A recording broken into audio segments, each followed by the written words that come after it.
विधानसभा मतदारसंघाच्या निवडणुकीच्या अनुषंगाने महायुतीची बैठक इथे झाली आणि बैठकीमध्ये साधारण पुढच्या कालावधीमध्ये कशा पद्धतीने ही निवडणूक लढवायची या बाबतीमध्ये आम्ही चर्चा केली. नेते मंडळींनी मार्गदर्शन केलं. आपल्या सर्वांना कल्पना आहे की महायुतीच्या माध्यमातून गेले 2 वर्ष प्रचंड काम चालू आहे. आपल्या बार्शी विधानसभा मतदारसंघामध्ये आदरणीय आमदार राजेंद्र राऊत साहेबांच्या माध्यमातून अभूतपूर्व असा निधी आलेला आहे. याच्या आधी जेवढा निधी मिळाला असेल त्याच्या कितीतरी पटीने निधी आलाय. मोठ्या गतीने विकास कामांना सुरुवात झालेली आहे आणि येणाऱ्या काळामध्ये या लोकसभेच्या निवडणुकीच्या माध्यमातून परत एकदा नरेंद्र मोदी साहेब हे पंतप्रधान देशाचे होणार आहेत आणि पुढच्या 5 वर्षामध्ये आपल्या बार्शी विधानसभा मतदारसंघात आणि पूर्ण धाराशिव लोकसभा मतदारसंघामध्ये आपल्याला अजून ताकदीने कामं करायची आहेत. आपल्याला इथे मोठ्या प्रमाणामध्ये उद्योग आणायचे, शाश्वत पाण्याच्या बाबतीमध्ये अजून आपल्याला काम करायचंय आणि त्याच्याच बरोबरीने तीर्थक्षेत्राच्या विकासाच्या माध्यमातून दरडोई उत्पन्न आपल्या या पूर्ण लोकसभा मतदारसंघाचं वाढवायचंय आणि यासाठी इथला जो प्रतिनिधी आहे, जो खासदार निवडून जाईल तो महायुतीचाच व्हायला हवा. या अनुषंगाने जे सर्व लोकप्रतिनिधी आहेत महायुतीचे त्यांनी एकत्रित येऊन निर्णय घ्यावा असं श्रेष्ठीने आम्हाला सांगितलं होतं. ती चर्चा, ती प्रक्रिया झाली आणि त्याच्यामधनं उमेदवारी निश्चित झाली. आता आम्ही सर्वजण कामाला लागलेलो आहोत आणि येणाऱ्या काळामध्ये आपल्याला दिसेल की महायुतीने एकत्रित ही निवडणूक लढलेली आहे आणि आमचा उमेदवार जो आहे तो विक्रमी मताधिक्याने निवडून येईल. आपले काही प्रश्न असतील तर जरूर आपण विचारू. शिंदे सेनेकडून ह्या उमेदवारीसाठी 2-3 तालुक्यात विरोध होत आहे. त्या संदर्भात हे स्वाभाविकच आहे की तिन्ही पक्ष जे मुख्य पक्ष आहेत, घटक पक्ष महायुतीचे, त्यांची अपेक्षा होती की लोकसभाची उमेदवारी त्यांना मिळावी. तिन्ही पक्षांची अपेक्षा होती, इच्छा होती आणि त्या अनुषंगाने तिन्ही पक्षांनी प्रयत्न केले, त्यांच्या कार्यकर्त्यांनी, नेत्यांनी.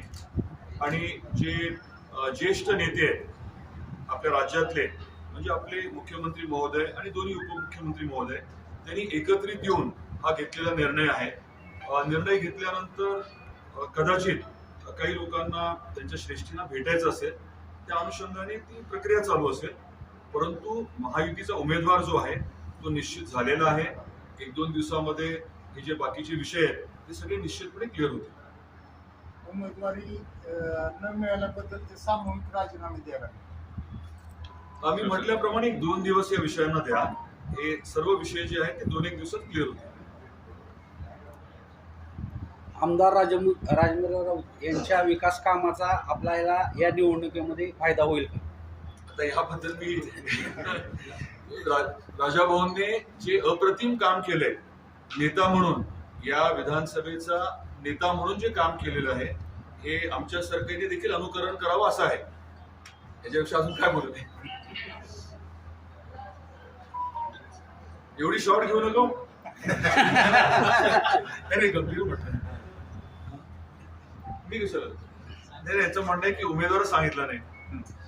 सगळ्यांना माहिती उमेदवार राष्ट्रवादी काँग्रेस पक्ष महायुतीचा उमेदवार आहे.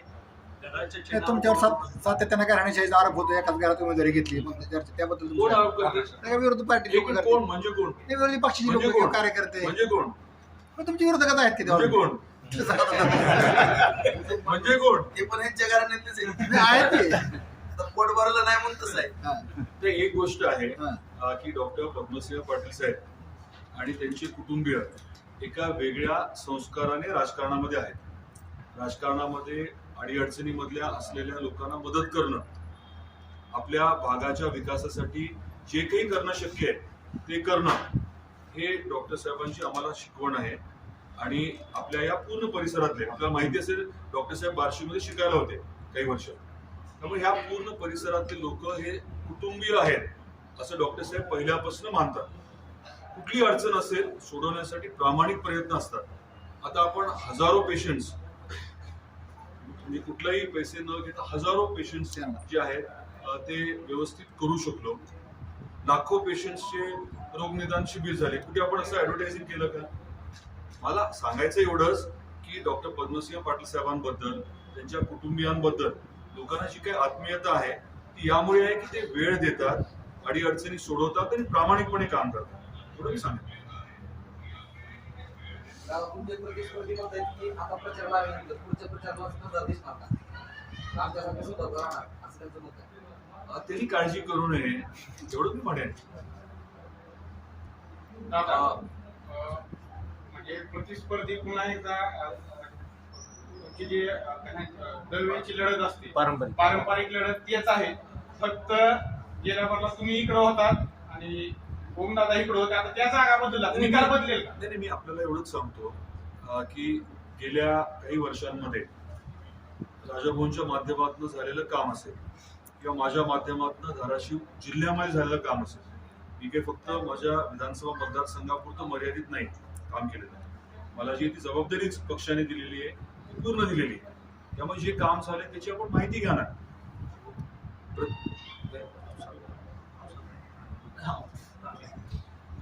म्हणजे मला सांगायचं होतं, आपण आता बार्शीमध्ये म्हणून मी इथलं बोलतोय आणि मी धाराशिवचा म्हणून मी धाराशिवचं बोलतोय. मूळ मुद्दा याच्यातला काय आहे की जे काम गेल्या 2-2.5 वर्षामध्ये झाले, जी विकास कामं प्रचंड गतीने झालेली आहे, ती आपल्याला पुढे न्यायची.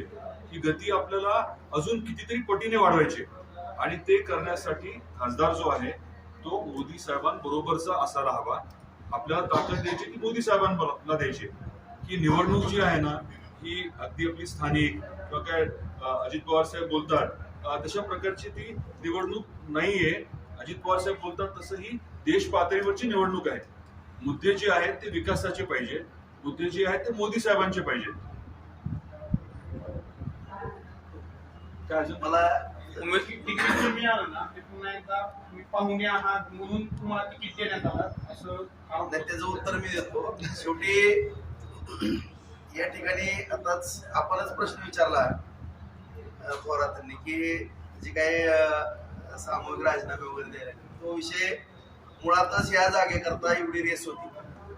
जवळपास 22 ते 25 उमेदवार इच्छुक होते आणि शेवटी पक्षश्रेष्ठीने आदरणीय दादांनी सांगितल्याप्रमाणे पक्षश्रेष्ठीने सांगितलं की जे लोकप्रतिनिधी आहेत तिथले, आता उदाहरणार्थ आम्ही जे लोकप्रतिनिधी आहेत, मी असेल, अभिमन्यू पवार असतील, त्याचबरोबर चौगुले साहेब असतील, नानादादा असतील, बसवराज पाटील असतील किंवा दादाजी सावंत पण असतील, या सगळ्यांबरोबर आमची चर्चा. आता ह्याच्यामध्ये सगळ्यांचं 100% मत येईल असा भाग नाही, परंतु 99% सगळ्या लोकप्रतिनिधींचे एका नावावरती शिफारस दिलं.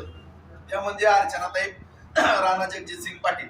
आणि आपण जे म्हणताय घराणेशाही वगैरे, तर काही लढती ठरलेल्या आहेत आपल्याला पण माहित आहे आणि तुम्हाला सुद्धा मजा येणार नाहीत अशा लढती जर नाही झाल्या.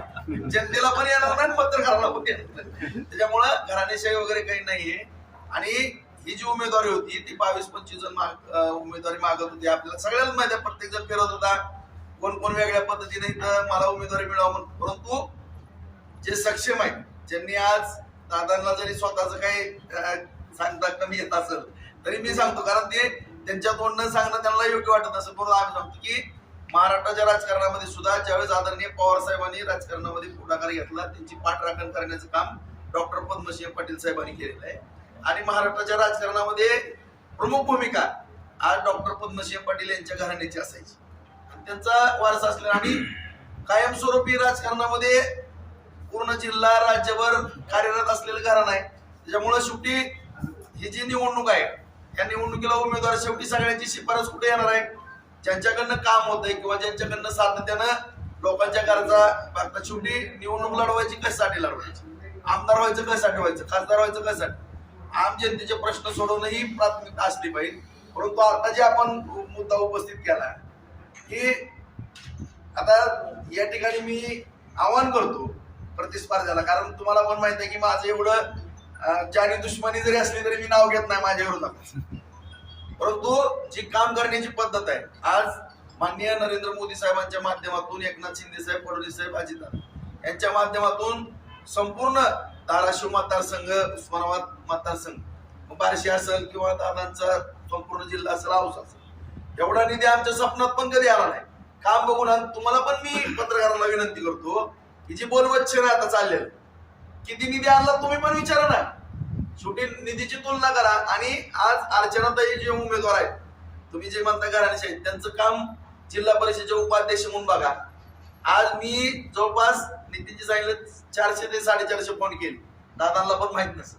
आणि सगळीकडे ज्यावेळेस फोन करत होतो ना, सगळ्यात जास्त काम दादा ज्यावेळेस कुठं मुंबईला वगैरे इतर कामाला दिल्लीला गेल्यानंतर सगळी धुरा कार्यकर्त्यांची किंवा महिलाची आणि पुरुषांची सुद्धा सगळी धुरा ताई सांभाळतात.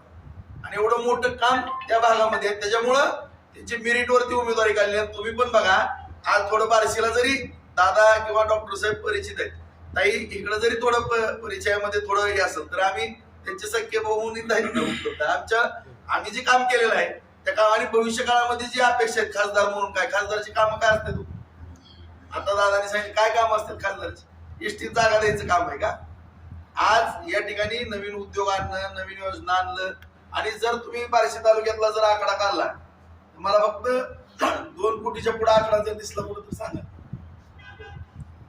ती पण पत्र शेवटला दिले, ती काम होईल का नाही, वर्क ऑर्डर मिळेल का नाही ह्याची शाश्वती नाही, फक्त पत्र दिले.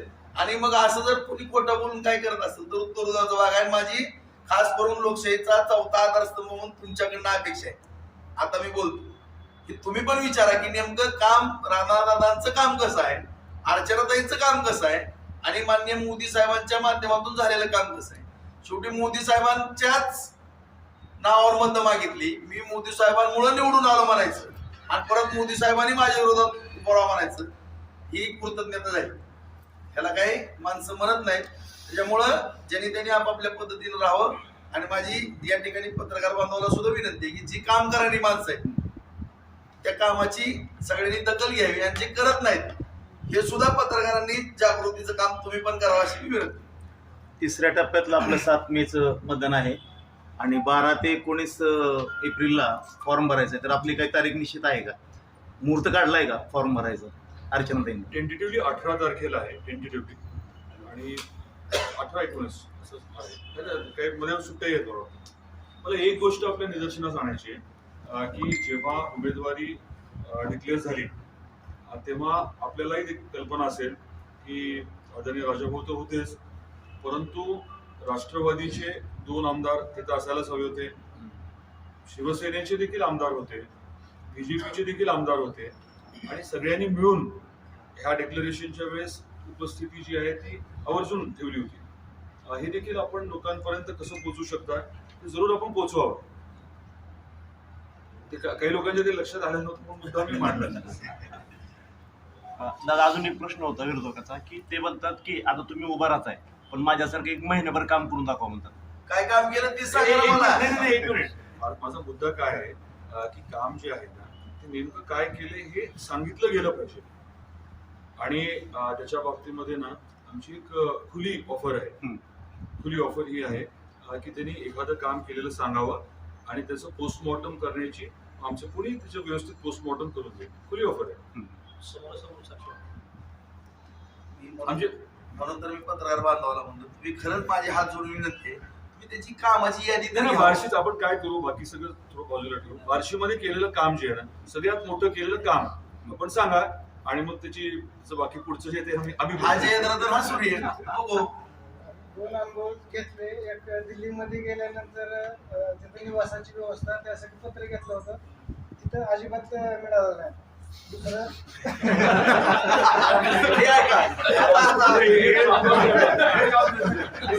मुंबईला रिझर्वेशनसाठी आम्ही घेतलं होतं पत्र, तिथं पण झालेलं नाही. आम्ही 2 अनुभव तर आमचे. आणि जी फोन केला जातो आवर्जून वाक्य फोन केला जातो असं असं हॉस्पिटलमध्ये अडचण आहे, काम आहे, आणि तिथं जर बिल 2000-3000 लागायचं असेल ना, परत जर फोन लागला तर तुम्ही माझ्याकडनं काय असेल ती दंड घेऊन ओके.